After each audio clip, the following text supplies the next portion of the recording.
Hello friends, welcome back to my channel.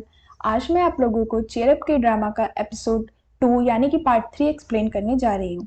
तो episode 2 के starting में हमें दिखाया जाता है कि हाइन डांस कर रही होती है। उसके बचपन का सीन दिखाया जाता है। वो अपने स्कूल में डांस कर रही होती है और जैसे ही उसका डांस खत्म होता है उसकी मम्मी को कॉल आता है कि हाइन के पापा का डेथ हो गया है। तो हाइन अपनी मम्मी को जाते हुए देखती है रोते-रोते, तो वो थोड़ा सॉफ्ट हो जाती है।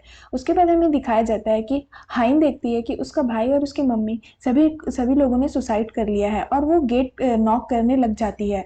तभी अचानक उसका नींद टूट जाता है क्योंकि हाइन ये सब चीज़ सपने में देख रही होती है। फिर उसकी मम्मी आती है और बोलती है कि ये क्रैब खा लो। तो हाइन गुस्सा हो जाती है कि 2 दिन का क्रैब आपने फ्रिज में रखकर अभी तक चला रही हो, और वहाँ से बोल कर के उसकी मम्मी चली जाती है। उसके बाद हाइन गैस का पेमेंट, सारा ट्यूशन पेमेंट देख कर के बहुत ही सैड हो जाती है कि इतना पैसा मैं कहाँ से लाऊँगी। लेकिन वो जो चीयर स्क्वाड वाला जो टी-शर्ट होता है वो निकालती है और उसे देख कर के बहुत खुश हो जाती है। फिर उसके नाक से ब्लीडिंग होने लगती है। उसके बाद हमें दिखाया जाता है यहाँ पर कि सुनू पूछता है, किया गया था कि कोई एक चीयर स्क्वाड ग्रुप में से कोई एक मरेगा, ये सही है? तो कैप्टन यानी कि जंगू बोलता है, हाँ ये बिल्कुल सही है, बट हम लोग इस इन सब चीज़ों में बिलीव नहीं करते हैं। और फिर वो लोग जो मतलब सारे कैप्टन लोग प्रैक्टिस स्टार्ट करवा देते हैं। सभी कोई मैदान में जाकर के प्रैक्टिस करने लग जाते हैं। फिर यहाँ पर सीन दिखाया जाता है कि हाइन बहुत थक जाती है। कैप्टन के साथ जो रहता है वो बोलता है कि ये लड़की आपको थोड़ी-सी अजीब नहीं लगती है? क्या हमें इस जितने भी फ्रेशर्स लोग आए हैं उनको एटीट्यूड ट्रेनिंग देनी चाहिए? तो कैप्टन बोलता है तुम अपने पर ध्यान दो, मैं ये सब देख लूँगा। उसके बाद हमें दिखाया जाता है कि ये लोग जाते हैं ड्रिंक करने के लिए। वहाँ पर सारे जो सीनियर्स रहते हैं वो बोलते हैं कि इस स्क्वाड का 3 रूल है। पहला रूल ये है कि कोई भी कैप्टन के रूम में नहीं जाएगा। और फिर तीसरा रूल ये है कि कोई भी मतलब जितने भी लोग ग्रुप में हो, कोई भी किस एक दूसरे को डेट नहीं कर सकते, लड़का-लड़की। तो उसके बाद ये सारी चीज़ होने के बाद हाइन को मैसेज आता है डिलीवरी के लिए, तो वो वहाँ से उठ कर के चली जाती है। बट जो जोंगू होता है वो देख लेता है और बोलता है तुम कहाँ जा रही हो? तो फिर क्या तुम इस ग्रुप में जॉइन क्यों की हो? तो वो बोलती है मैं तो आपको पहले ही बता चुकी हूँ कि मैं बस अपने कॉलेज लाइफ को डिफरेंट करना चाहती हूँ और मेमोरीज बनाना चाहती हूँ, इसलिए मैंने ज्वाइन किया है।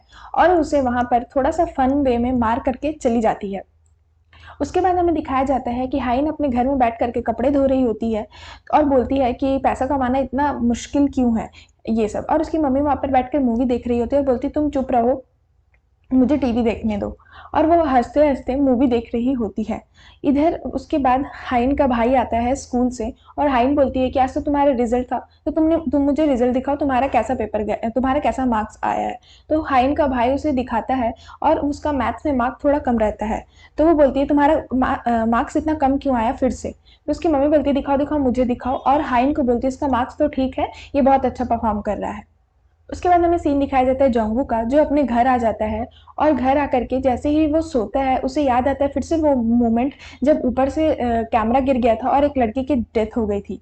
उसके बाद वो मैसेज फ़ोन चेक करता है जहाँ पर उसने उसी लड़की को यूमिन जिसका नाम है उसको मैसेज किया था, बट उसका कोई आंसर नहीं आता है। जैसे कि मैंने बताया था कि वो डिसअपियर हो चुकी है। हमें दिखाया जाता है कि हाइन फिर से वापस दूसरे दिन कॉलेज आती है, बहुत थके-हार के लंगड़ा-लंगड़ा के चलती है और बोलती है मैं तो इतना थक गई हूँ, तुम क्यों नहीं थके हो? सुन्हो को बोलती है। तो वो बोलता है कि मैं बहुत स्ट्रॉन्ग हूँ। उसके बाद हमें दिखाया जाता है कि जोंगवू आता है और वापस से अपने वही टीचर से बात कर रहा होता है और बोलता है, उसकी टीचर बोलती है कि तुम लोग को ज़्यादा परफ़ॉर्म करने के लिए पैसा नहीं मिलेगा, अब तुम लोग को जो मतलब दूसरे कॉलेज के ग्रुप है वो लोग से तुम्हें कम्पीट करना होगा, वरना तुम लोग अब फिर कभी परफ़ॉर्म नहीं कर पाओगे, ये सब सारी चीज़ें बोलती है। फिर उस जो जितने भी सीनियर्स रहते हैं वो बोलते हैं हमें पेप रैली के लिए परफ़ॉर्म करने के लिए 2 और फ्रेशर्स चाहिए होंगे। तो उन्हें हमें अच्छे से ट्रेन करना होगा। फिर हमें दूसरे स्कूल का प्रैक्टिस का सारा सीन दिखाया जाता है। उसके बाद यहाँ पर वो सारे लोग बोल रहे होते हैं कि पहले का इन लोग को वीडियो दिखाया जाता है, जितने भी फ्रेशर्स आए रहते हैं, उन लोगों को पहले का वीडियो दिखाया जाता है कि देखो हम ऐसा परफ़ॉर्म करते थे, ये सब। तो ये देख के फिर हाइन की फ्रेंड बहुत ज़्यादा मोटिवेट हो जाती है, बोलती है मैं तो इस बार परफ़ॉर्म करके रहूँगी। तो हाइन बोलती है कि ये लोग तो मुझे निचोड़ देंगे, मतलब इतना मेहनत करवा रहे हैं, इतना हार्ड वर्क कर रहे हैं, मैं तो आउट हूँ।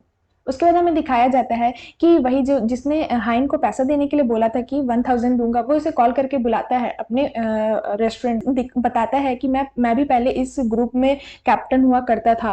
अगर तुम कैप्टन वही कहलाता है जो अपने डांस परफॉर्मेंस से सभी को मतलब सभी ऑडियंस को खड़ा करके ताली बजवा दे।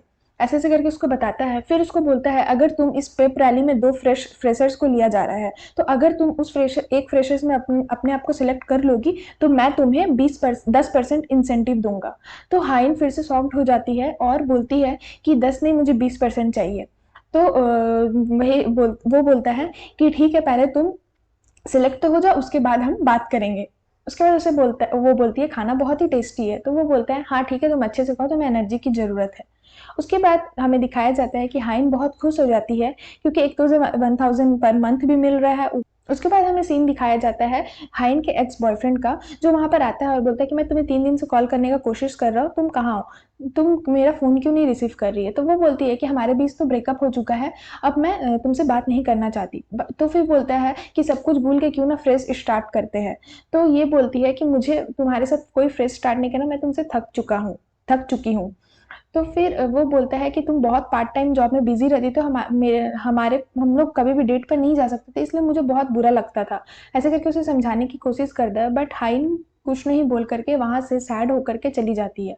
फिर ये सारा सीन जोंगवू, जो कि इस ड्रामा का मेन लीड है, वो देख रहा होता है। फिर हाइन सारे कपल्स को खुश होते हुए जाते हुए देखती है, तो वो बहुत ज़्यादा सैड हो जाती है।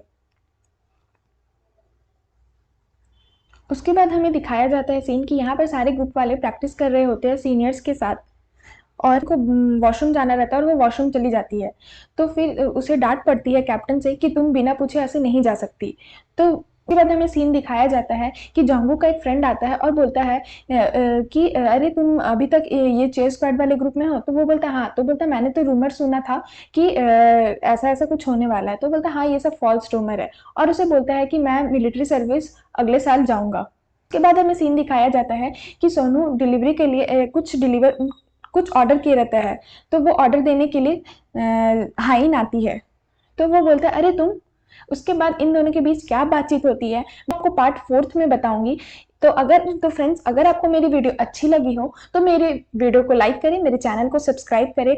और फ्रेंड्स, ये ड्रामा बहुत ही मज़ेदार और बहुत ही मिस्टीरियस होते जा रहा है, तो प्लीज़ ये ड्रामा को देखना ना भूलें। और मैं जल्दी पार्ट 4 लेकर के आऊँगी, तब तक के लिए मेरे चैनल को सब्सक्राइब कर लें। Bye bye.